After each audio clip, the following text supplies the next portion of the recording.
تفقدش الأمل، يسوع يقدر يفرحك.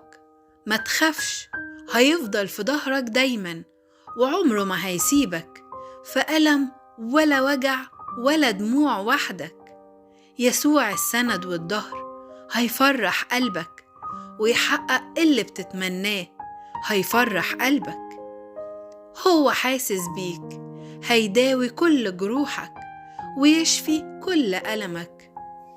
صدق إن الأبواب التي يفتحها الرب لا تغلق، وإنه يغلق كل أبواب للسلب والأذى ويفتح أبواب تعويضية. هيجي الوقت عليك اللي دموع حزنك هتتقلب لدموع أفراح. اطمئن. ما تنسوش تعملوا لايك واشتراك بالقناة. شكراً.